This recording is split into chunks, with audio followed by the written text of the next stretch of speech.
स्वामी विवेकानंद जी ने कहा है कि एकाग्रता सफलता की चाबी है। जब आप अपनी ऊर्जा को एक दिशा में लगाते हैं तब असंभव भी संभव हो जाता है। दोस्तों, आगे स्वामी जी की 3 कहानियों में हम देखेंगे कि सभी जगह से ध्यान हटाकर कैसे एक काम में लगाया जाता है। पहली कहानी। स्वामी जी एक पार्क में आराम कर रहे थे। वहां उन्होंने एक लड़के को देखा जो एक खाली पेज पर कठिन श्लोक लिखने की कोशिश कर रहा था, लेकिन गलतियों के कारण बार बार पेज फाड़ रहा था और हर बार नए पेज से शुरू कर रहा था। कुछ समय बाद लड़के का ध्यान स्वामी जी पर गया तो लड़का तुरंत उनके पास गया और प्रणाम करके कहा, स्वामी जी, मैं पिछले 3 घंटे से इस श्लोक को सही से लिखने की कोशिश कर रहा हूं, लेकिन हर बार कोई ना कोई गलती हो जाती है जिससे मुझे शुरू से शुरुआत करनी पड़ती है। मुझे समझ नहीं आ रहा कि मैं क्यों नहीं लिख पा रहा हूं। स्वामी जी मुस्कुराए और बोले, बेटा, केवल फोकस की कमी के कारण ऐसा हो रहा है, क्योंकि एक साधारण इंसान अपनी ज्यादातर ऊर्जा बेकार की बातों और आदतों में लगा देता है, इसलिए लगातार मन भटकता है। ध्यान से काम करने का मतलब है अपनी पूरी ऊर्जा एक जगह पर लगा देना, और जब बार बार तुम ऐसा करोगे तो मन इसके लिए तैयार हो जाएगा और फिर गलती नहीं दोहराएगा। लड़के ने पूछा, स्वामी जी, अगर मन बार बार भटक रहा हो तो मैं एक काम में ध्यान कैसे लगाऊं? स्वामी जी ने पूछा, तुम लिखते समय जरूर किसी व्यक्ति या घटना के बारे में सोच रहे हो? लड़के ने कहा, हाँ गुरुजी, आज छुट्टी के दिन सबको बाहर खेलने का समय मिलता है, लेकिन मुझे ये काम पूरा करना है, शायद इसलिए मैं ठीक से फोकस नहीं कर पा रहा। स्वामी जी ने कहा, ठीक है, अब इन सरल तरीकों को समझो, फिर तुम अपने काम को मन लगाकर कर सकोगे। लगातार गहरी सांस लो। स्वामी जी ने कहा, जब भी तुम्हारा मन भटके तो 5 गहरी सांसें लो और अपना ध्यान काम और खेल दोनों से हटाकर अपनी सांसों पर लेकर आओ। जितना तुम अपनी सांसों को देखोगे उतना ही तुम्हारा मन शांत होने लगेगा। काम को महसूस करो। जब तुम लिख रहे हो तब सब कुछ बारीकी से महसूस करो, जैसे पेन तुम्हारे हाथ को छू रही है, और लिखते समय जो आवाज हो रही है उसे भी ध्यान से सुनो। जब तुम सभी चीजों पर बारीकी से गौर करोगे तो ध्यान भटकना कम हो जाएगा और तुम्हारा मन और शरीर केवल एक काम में लगा रहेगा। तुम्हारा ध्यान काम पर इतना केंद्रित हो जाएगा कि तुम्हें समय का पता भी नहीं चलेगा। जब लड़के ने स्वामी जी की बात मानी और गहरी सांसें लेते हुए फिर से लिखना शुरू किया तो उसने पाया कि अब उसकी गलतियां कम हो रही थीं और उसका काम भी जल्दी पूरा हो गया। उसने स्वामी जी को धन्यवाद कहा। इस पर स्वामी जी ने मुस्कुराते हुए कहा, याद रखो, जब मन और इंद्रियां एक काम में लग जाती हैं तो ध्यान गहरा हो जाता है और यही सच्ची सफलता है। दूसरी कहानी। एक दिन एक युवक स्वामी विवेकानंद जी के पास पहुंचा।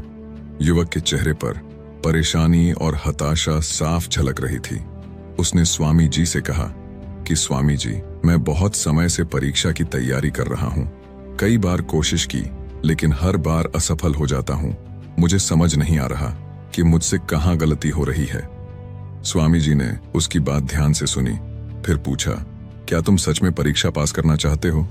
युवक ने कहा, हाँ स्वामी जी, मैं बहुत मेहनत करने के लिए तैयार हूं, बस मुझे ये बता दीजिए कि मुझे क्या करना होगा।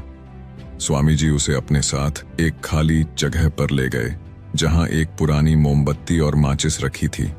उन्होंने युवक को एक मोमबत्ती दी और कहा, इस मोमबत्ती को जलाकर यहां से थोड़ी दूरी पर खड़े उस पेड़ तक ले जाओ, लेकिन ध्यान रहे कि मोमबत्ती बुझनी नहीं चाहिए। स्वामी जी यह कहकर वहां से चले गए। युवक ने माचिस से मोमबत्ती जलाई और धीरे धीरे मोमबत्ती लेकर पेड़ की ओर बढ़ने लगा। रास्ते में हल्की सी हवा चली जिससे मोमबत्ती की लौ हिलने लगी। युवक ने उसे बचाने की पूरी कोशिश की, लेकिन मोमबत्ती बुझ गई। युवक वापस आया, मोमबत्ती फिर से जलाई और फिर से चल पड़ा। युवक ने यह प्रक्रिया कई बार दोहराई, लेकिन हर बार हवा का हल्का झोंका मोमबत्ती की लौ को बुझा देता। आखिर में थका हुआ युवक हाथ में बुझी हुई मोमबत्ती पकड़े वापस चला आया और निराश होकर बोला, स्वामी जी, मैं इसमें भी असफल रहा। स्वामी जी ने युवक से मुस्कुराते हुए कहा, क्यों? तुम्हें बस मोमबत्ती जलाकर थोड़ी दूर ही तो चलना था। युवक ने धीरे से कहा, स्वामी जी, मैंने कोशिश तो की, लेकिन हवा के कारण लौ बार बार बुझ जाती। स्वामी जी ने कहा, यही तो तुम्हें समझना है कि तुम्हारा मन भी इस मोमबत्ती की लौ की तरह है और चारों तरफ की हवा ध्यान भटकाने वाली आदत है। जब तक तुम इन आदतों को वश में नहीं करोगे तब तक ध्यान की लौ बुझती रहेगी। ऐसे ही जब तक तुम अपने लक्ष्य पर पूरी तरह ध्यान केंद्रित नहीं होगे तब तक तुम अपनी मंजिल तक नहीं पहुंच पाओगे। इसलिए मन को एकाग्र करो और जो काम करो उसमें पूरी तरह डूब जाओ। तुम्हारे प्रयास जरूर सफल होंगे। और याद रखो, सभी तरह के ज्ञान का मूल तत्व ध्यान है। इसलिए कुछ भी करने के लिए तुम्हें एक जगह ध्यान लगाना तो सीखना ही होगा। तुम जैसी आदत डालोगे वैसा ही मन होता जाएगा। इसलिए छोटे से छोटा काम भी ध्यान लगाकर करो। ऐसा करने से मन का स्वभाव बदल जाएगा, फिर तुम्हें सफलता जरूर मिलेगी। तीसरी कहानी। एक युवक ने स्वामी जी से पूछा कि मन में आ रहे विचारों को कैसे छोड़ते हैं। स्वामी जी ने युवक से कहा, बताऊंगा, लेकिन उससे पहले तुमको एक परीक्षा देनी है। फिर एक गिलास पानी को पूरा भरकर स्वामी जी ने युवक के हाथ में पकड़ा दिया और कहा, पानी की एक बूंद गिराए बिना इसे पकड़कर खड़े रहो। युवक ने कहा, यह तो आसान है, और गिलास संभाल लिया। शुरू में सब ठीक था, लेकिन थोड़ी देर बाद ही उसके मन में संदेह उठने लगे। इससे क्या फर्क पड़ेगा? आखिर कितनी देर तक मुझे ऐसे पकड़े रहने होगा? जैसे जैसे ये विचार आने लगे उसका ध्यान भटकने लगा और गिलास से पानी छलकने लगा। अंत में स्वामी जी ने कहा, बेटा, जब तक तुम्हारा मन शांत था तब तक पानी नहीं गिरा, लेकिन जैसे ही तुम्हारे मन में विचार आने लगे तो पानी बाहर गिरने लगा। उन्होंने आगे समझाया, जैसे गर्म लोहे पर हथौड़े की चोट उसे नया रूप देती है, वैसे ही तुम्हारे विचार व्यक्तित्व को और मन को आकार देते हैं। तुम्हारा मन भी गिलास में पानी की तरह है, जिसे आसानी से विचलित किया जा सकता है। अगर तुम पानी यानी मन को स्थिर रखना चाहते हो तो पहले सभी विचारों को स्थिर करना सीखना होगा। अब तुम एक काम करो, इस गिलास को फिर से पकड़ो और अपना ध्यान अपनी सांसों पर ले आओ। अपनी सांस को पेट और सीने में आते जाते महसूस करो। हाथ में होने वाले दर्द और असहजता को जाने दो। मन में जो विचार आ रहे हैं उन्हें बहने दो। खुद को याद दिलाओ कि तुम विचार नहीं हो, बल्कि उन्हें दूर से देखने वाले इंसान हो। ऐसा याद रखने से विचार आकर चले जाएंगे, लेकिन मन को विचलित नहीं कर पाएंगे। थोड़ी देर तक युवक ने इस अभ्यास को जारी रखा और गिलास से एक भी बूंद गिराए बिना खड़ा रहा।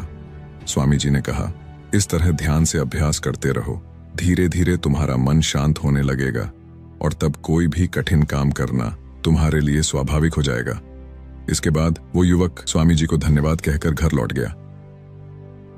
दोस्तों, अगर इस कहानी ने आपकी किसी भी उलझन को सुलझाया है तो हमें कमेंट्स में जरूर बताओ, और वीडियो को लाइक करके एक ऐसे दोस्त को शेयर करो जिसके जीवन में ये वीडियो काम आए।